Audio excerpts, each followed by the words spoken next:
The digital world moves fast, but real growth comes from real conversations. This is eCoffee with Experts, where marketers and founders share what's actually working in SEO, AI, and digital growth. Grab your coffee and fuel your mind as we chat with top minds about their wins, struggles, and lessons you won't find in a blog post. Brought to you by Digital Web Solutions, we bring real talk to help you grow your business, one episode at a time. Let's get started. Hey, hi everyone. Welcome to your show, eCoffee with Experts. This is your host, Ranmay here. And today we have Bob Benz, who is the president of the Purple Gator with us. Hey, Bob, how's it going? Hey, great. Thanks for having me. Lovely. Bob, before we move any forward, let's get to know more about you, about your journey, how you started, and obviously, now it's been a long time, and also a bit about your agency, Purple Gator. What do you guys do? What do you guys specialize in? And we'll take it forward from there. Okay. I started my career in my 20s selling television advertising, worked at 3 different television stations. In my late 20s, I decided to become an entrepreneur. I started a telecom company, which grew to 62.2 million in annual sales with offices in the United States, Canada, United Kingdom, Czech Republic, and Taiwan. Around 2018, it became very obvious to me that because of this darn thing called the internet, I'm no longer going to be able to support my family and myself in the same fashion I had become accustomed to. So I began the agency Purple Gator in 2018. Purple Gator got off to a quick start, landed a few great national level clients, and then in 2020, COVID hit.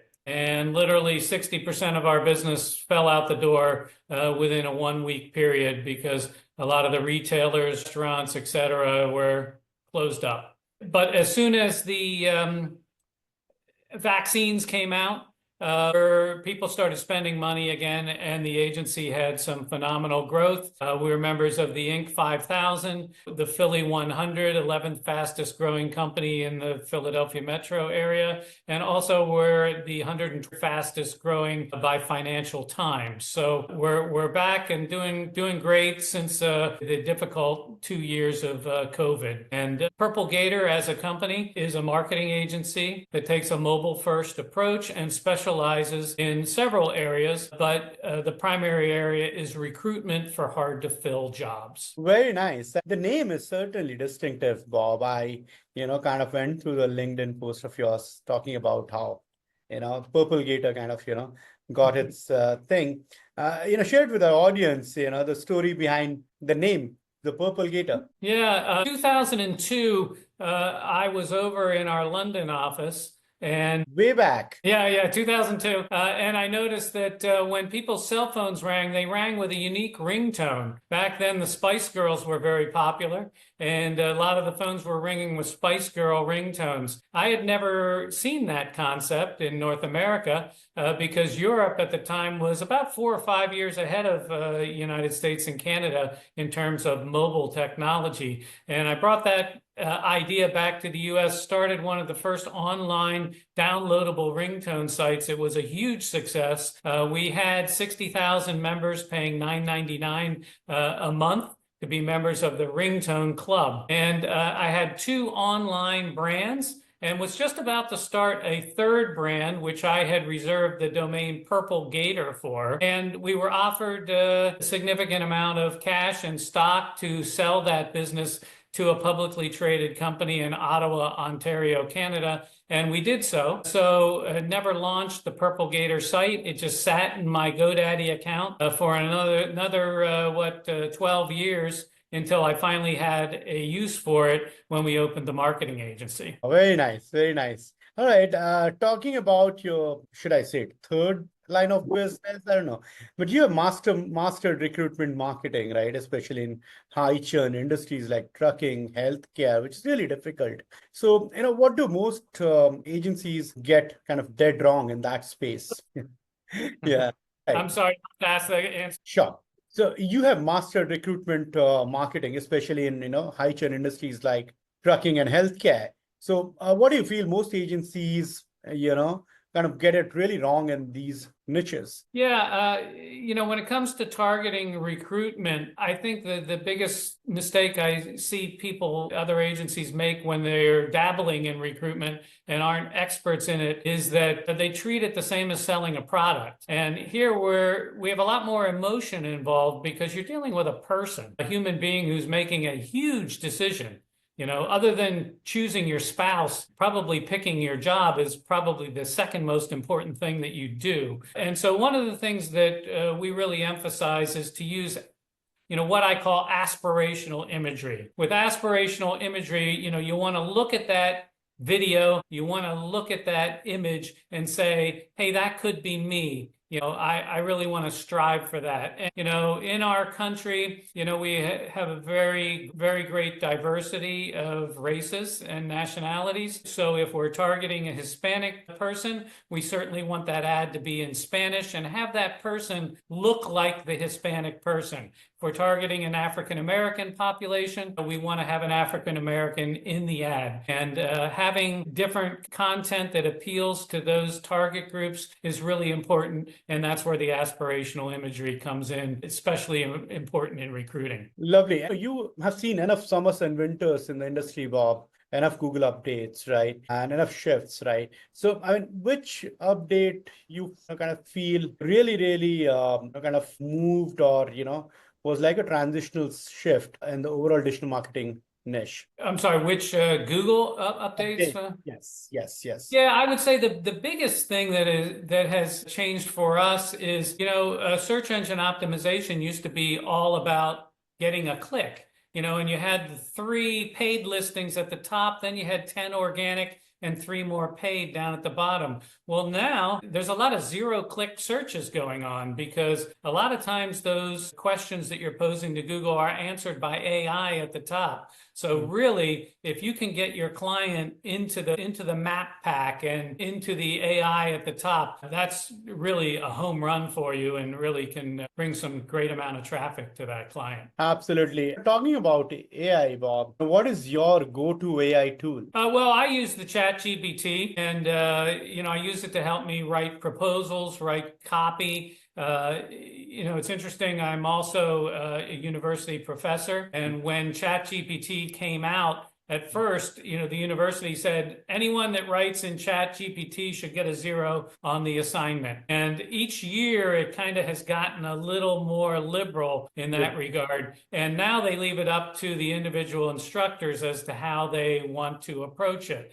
My approach on this has been, why would we prevent you from using a tool that's out there? When I was in elementary school, calculators were invented. And I remember everyone saying, well, no one's ever going to learn how to do math now because it's all on the calculator, and they were banned. Well, now you would never walk into an engineering class in college and not see everyone using a calculator, whether it's a standalone device or their mobile phone. So I encourage people to use the AI. Just don't give me something back that's 100% AI, because as we know, Google doesn't really like that. It likes to see new ideas, not rehashing what's already out there on the internet. Absolutely. And obviously in the era of AI that we are in and automation, what part of your strategy, must still be handcrafted by a human marketer as per you? Well, people freak out about the AI. Oh, it's going to take my job, right?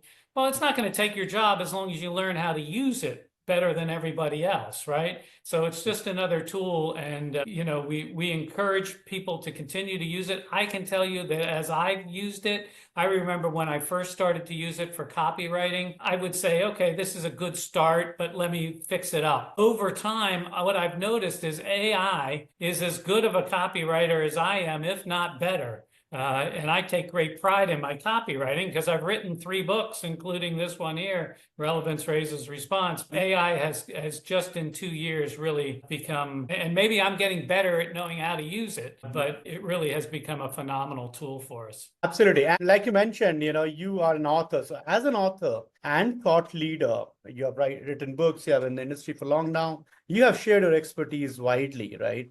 So what is that one piece of wisdom you would like to share with our young marketers today looking to make the mark in today's digital first world? Yeah, well, Eric Schmidt of Google came up with the term mobile first way back in 2010. And today that's kind of assumed. Mobile marketing has just become marketing, right? It's the most important aspect. It's not newspapers or television anymore. It's mobile. But we don't even need to say mobile anymore because mobile, has definitely become mobile marketing. I'm still seeing some things like, for instance, mobile optimization. And when I say that, I don't mean responsive design. Everybody knows how to do responsive design today. But what I do mean is things like navigation.